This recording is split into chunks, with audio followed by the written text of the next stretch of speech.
The first thing I smelled was burning skin. My own. I was supposed to be under, but I could feel the cold, serrated edge of the scalpel sawing through the muscle of my right leg. I tried to scream, but the paralytic had turned my body into a stone tomb. I was a prisoner inside myself, watching my own mutilation. Then, the surgeon leaned in and whispered the words that stopped my heart. He realized he was cutting into the wrong leg. He didn't stop. He looked at my healthy limb, then at his partner and said, "We have to break the other one too, or I'm finished. I have exactly 4 minutes before they pump a sedative into my IV that will wipe my memory of this forever.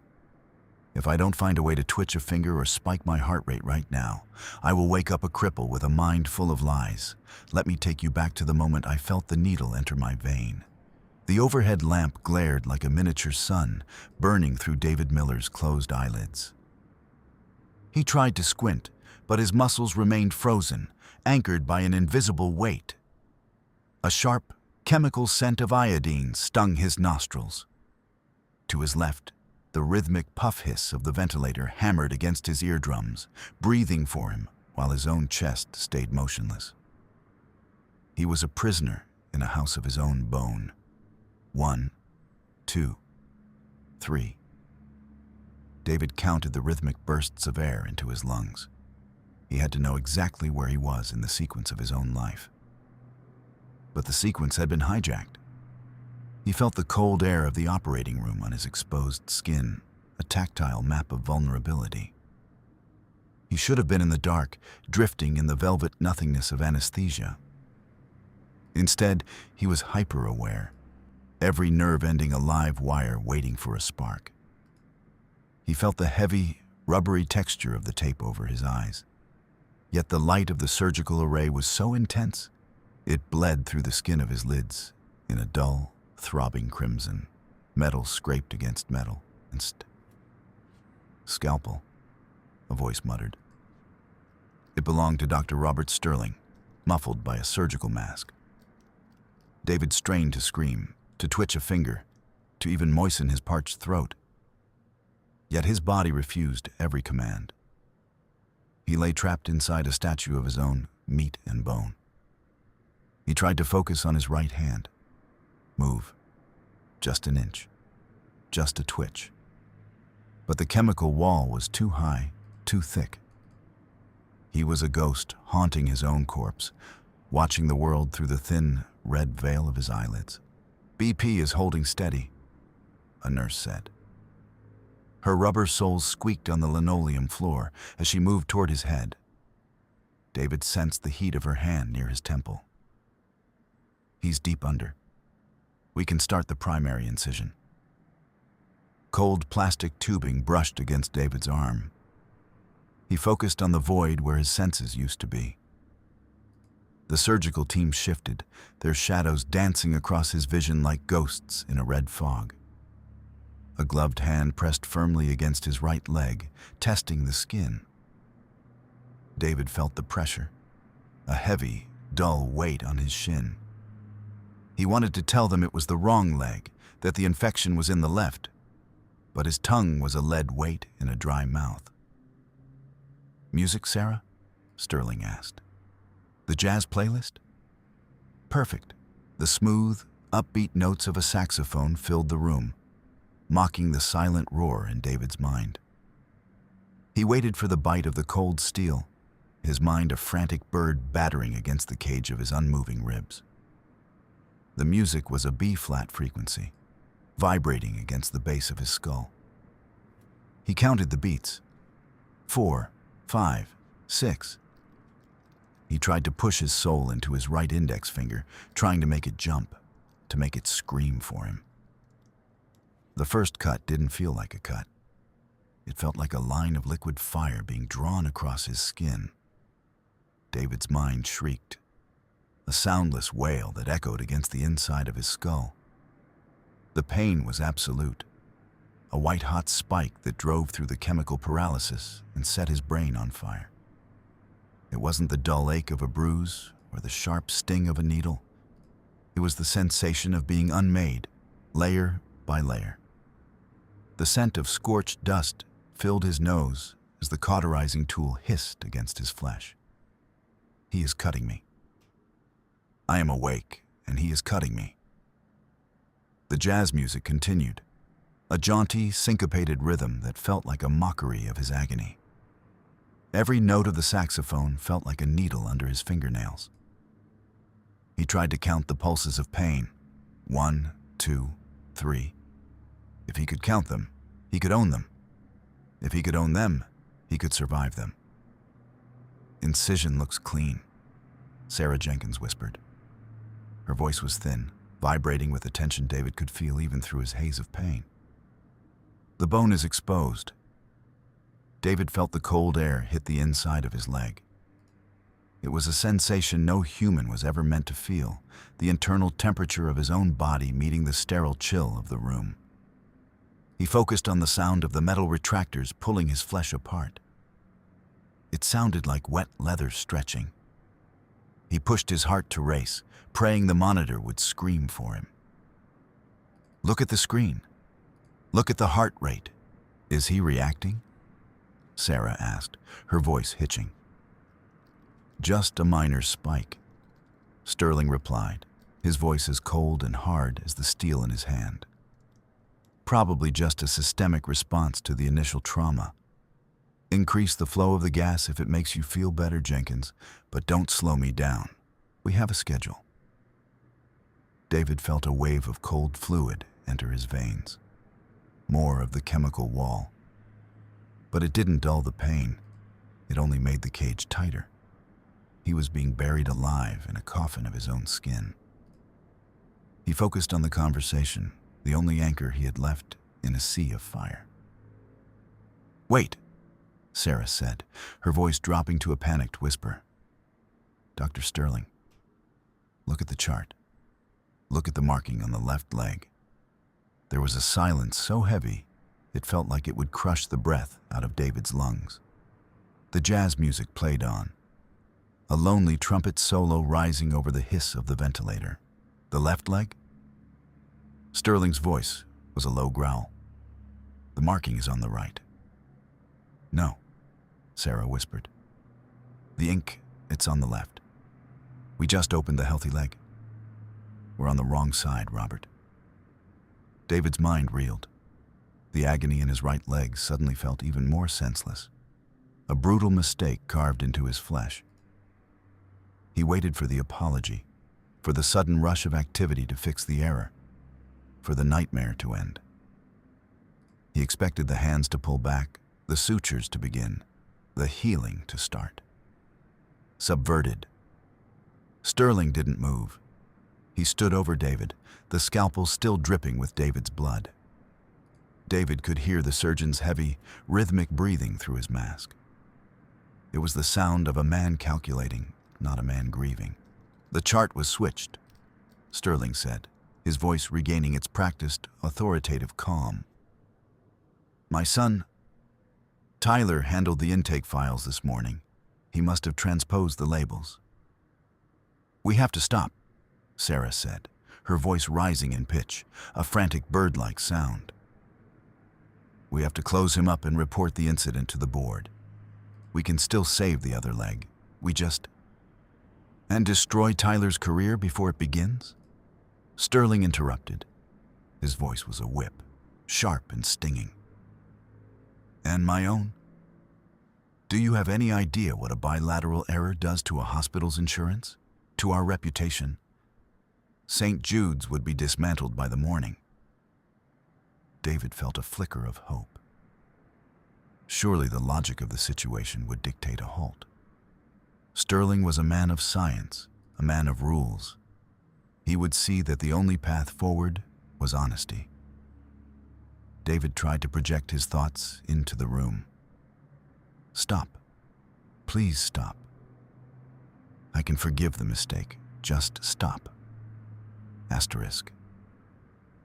He felt a strange sense of calm, a belief that the sheer gravity of the error would force the world back into its proper orbit.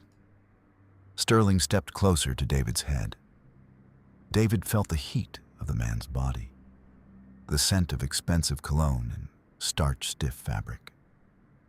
"We aren't stopping, Sarah," Sterling said quietly. "We're going to fix this. We're going to make the reality match the mistake." "What are you saying?" Sarah's voice was a ghost of a sound. "If he wakes up with one leg missing and the other one perfectly fine, we're finished," Sterling explained, as if he were teaching a class on anatomy. "But if he wakes up and both legs were beyond saving, if we find unforeseen necrosis in the healthy limb, then it's a tragedy, not a crime. It's a medical emergency that required a split-second decision to save his life." The crack in David's world widened into a canyon. He felt the cold realization sink into his bones. Sterling wasn't going to fix the mistake. He was going to erase the evidence. The hope that had sustained David through the first incision curdled into a black, oily terror. He wasn't a patient anymore. He was a liability that needed to be managed. "I can't," Sarah whispered. "Robert, this is mutilation. This is survival," Sterling snapped. "Do you want your residency certificate, Sarah? Do you want to practice medicine in this city ever again? Then you will pick up that mallet, and you will help me make this look like a bilateral disaster." Now, David felt the world tilt. The floor seemed to drop away, leaving him floating in a void of red light and jazz music. The man he had trusted to save him was now his executioner. The betrayal hit harder than the scalpel. It was a physical blow to his soul, a weight that made the paralysis feel like a mercy. He was no longer just a man in pain. He was a man being hunted on a table, and he couldn't even run. The sound of the surgical mallet hitting the tray was like a gunshot. David heard the heavy metallic thud and felt the vibration through the table. His mind raced, counting the seconds, trying to find a way out of the trap. 7, 8, 9. "The bone is denser than the other side," Sterling muttered. "I'll need to apply more force to simulate the trauma of the infection we're claiming. Hold his hip steady, Jenkins." David felt the weight of Sarah's hands on his hip.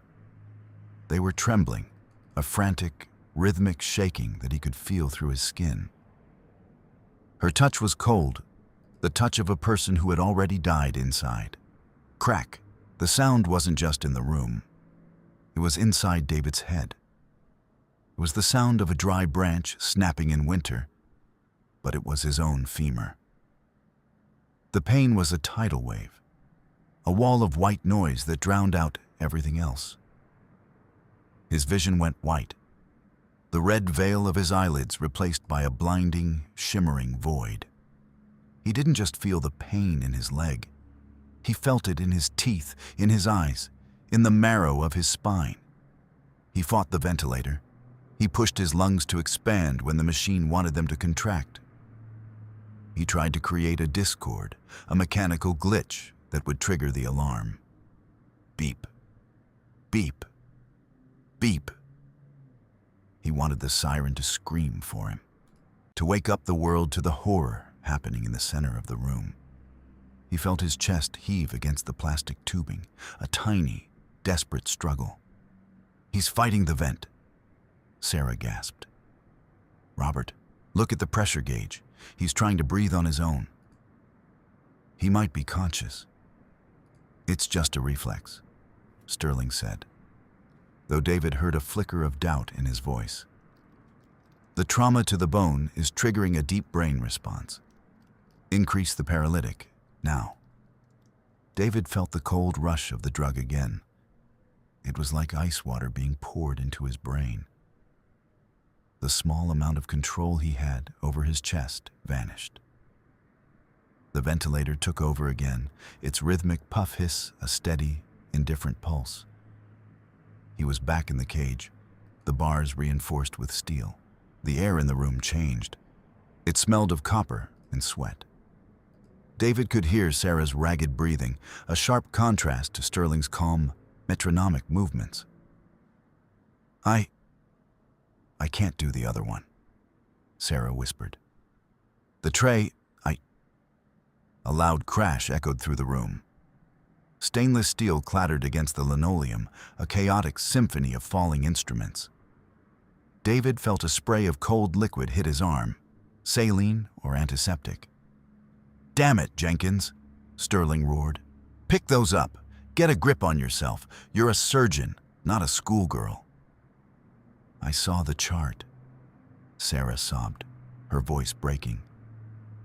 "I saw it this morning during the pre-op check. I knew the labels were wrong, and I didn't say anything because I didn't want to make Tyler look bad. I thought you'd catch it. I thought the system would catch it." David's mind processed the information with a teacher's precision. She knew. The betrayal was a web, every thread pulling tighter around his throat. It wasn't just a mistake. It was a conspiracy of silence, a chain of sorries that ended with his legs being shattered on a table. "Then you're as much to blame as anyone," Sterling said, his voice dropping to a low, dangerous hiss. "Which means you have every reason to make sure this story holds water. If I go down, you go down. We are one person now, Sarah. Do you understand? One person, one story." David felt the weight of their combined guilt. It was a physical presence in the room, thicker than the smell of the bleach. They were no longer healers. They were architects of a lie, and he was the foundation they were burying it under. "We need to prep the speech," Sterling continued, his voice returning to its professional tenor. "Complications during the initial incision. Hidden necrosis found in the arterial walls of the left limb. Emergency bilateral procedure to prevent sepsis. It's a standard narrative. The board will eat it up. They love a hero story." David wanted to laugh, a dry, bitter sound that would never leave his throat. He was the hero story. He was the sacrifice on the altar of a surgeon's ego. He focused on the rhythm of the jazz music again. It was a different song now, something slower, more mournful. He memorized the melody, the way the bass line walked up and down the scale. He would need this. He would need every detail to prove he was there. "What about the wife?" Sarah asked. "Linda, she's a gardener. She notices everything. She has those lists." "Linda will be grieving," Sterling said dismissively. "Grieving people don't ask questions. They look for someone to hold their hand. We will be that someone. We will be the ones who saved her husband's life at the cost of his legs. She'll thank us for it." David felt a surge of fury that burned hotter than the pain. Not Linda. They wouldn't use her. They wouldn't turn her grief into a shield. He focused all his will into his right hand again. He didn't try to twitch. He tried to crush. He imagined his fingers closing around Sterling's throat, feeling the starched collar and the cold skin. He felt a tingle, a tiny, electric prickle in his index finger. It wasn't much, a spark in a blizzard. No, it was something. The paralytic was wearing off. The drug was a tide, and the shore was finally starting to appear. He waited. He counted the stitches as Sterling began to close the wounds. 1, 2, 3. He felt the needle tugging at his skin, the sensation of the thread being pulled through his flesh. It was a sickening, tactile intimacy. "Vitals are climbing again," Sarah noted, her voice steadier now, hardened by the decision she had made. "BP is 160 over 100. Heart rate is 110. "Finish the sutures, Sarah," Sterling commanded. "I'll handle the logs. We need to backdate the discovery of the necrosis to 10 minutes after the start of the procedure." David heard the clicking of a keyboard. the sound of his life being rewritten in digital ink. He felt the weight of the lie being constructed around him, a digital tomb that would be harder to break out of than the physical one. He pushed against the darkness, against the numbers, against the jazz. Move. His index finger twitched. It was a small movement, no more than a centimeter. But it felt like an earthquake. The tip of his finger brushed against the cold, brushed steel surface of the operating table, subverted. David felt a surge of triumph.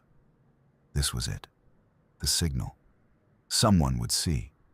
The nurse, the intern, anyone. He imagined the gasp, the sudden realization, the frantic calls for the anesthesiologist to check the levels. He felt his heart hammer against his ribs, a drumbeat of victory. I'm here. I'm awake. Stop the lie.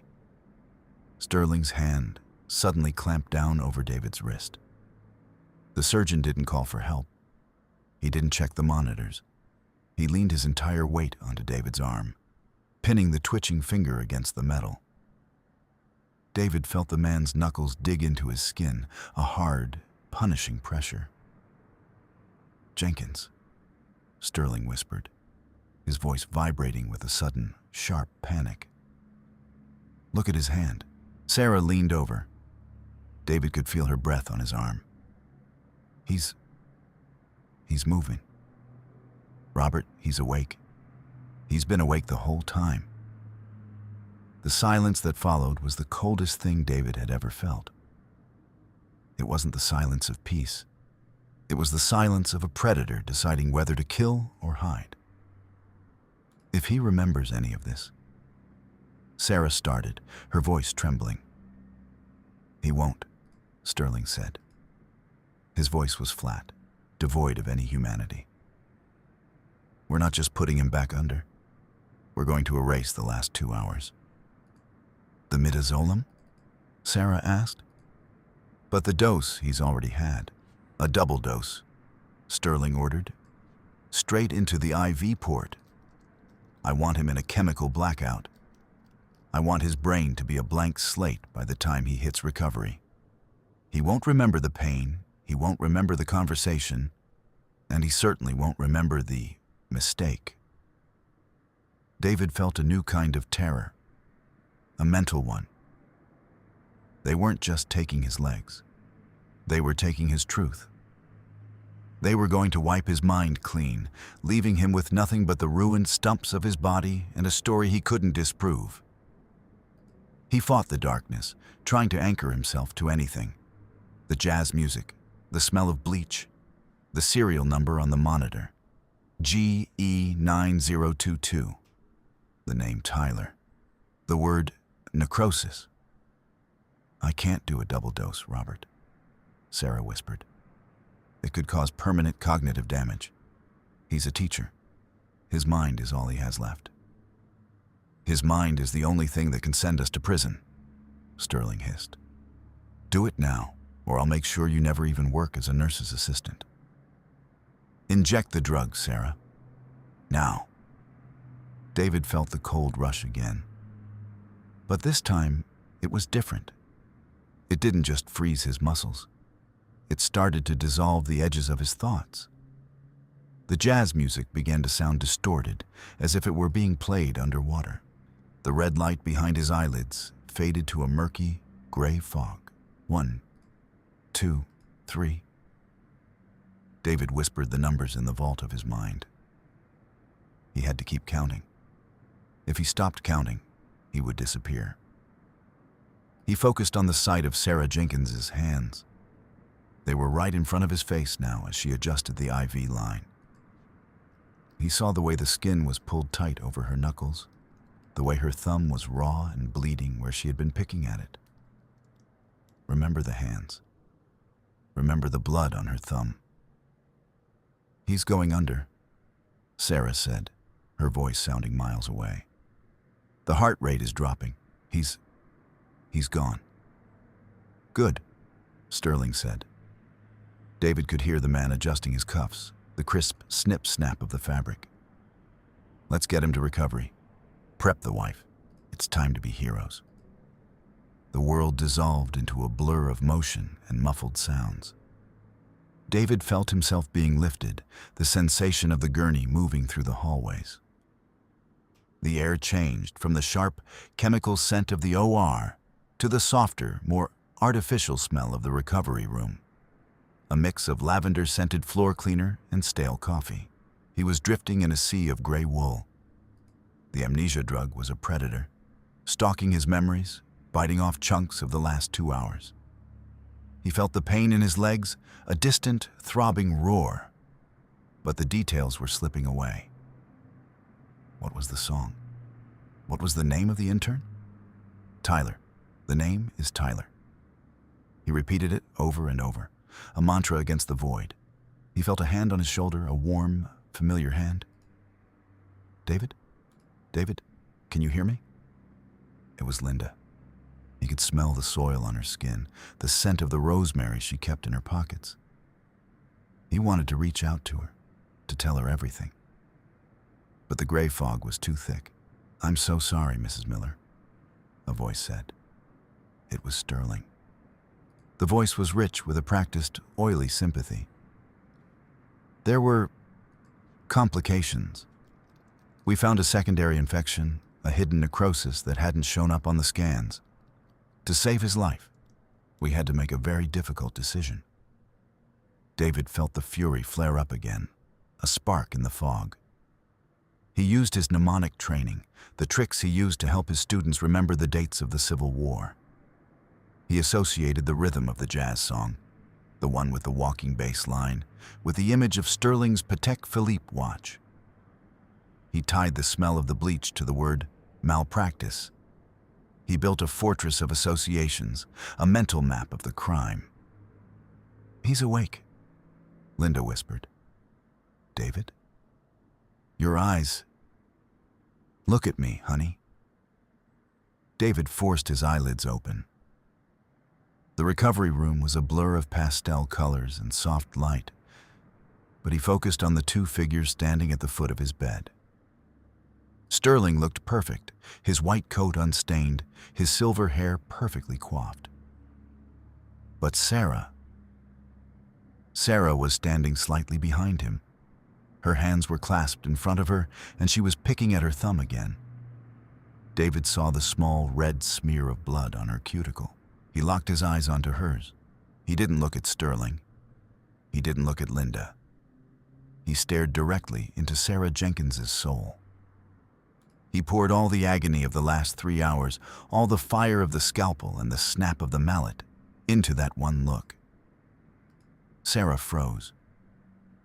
She stopped picking at her thumb. Her face went pale, a sickly, translucent white that made the dark circles under her eyes look like bruises. She looked away, then back, drawn to his gaze like a moth to a flame. She knew. She knew he was still in there. "David, it's okay," Sterling said, stepping into David's line of sight. "You're safe now. We've taken care of everything. The surgery was a success in its own way. You're going to be..." "The jazz," David wheezed. His voice was a dry, rattling sound, like dead leaves on a sidewalk.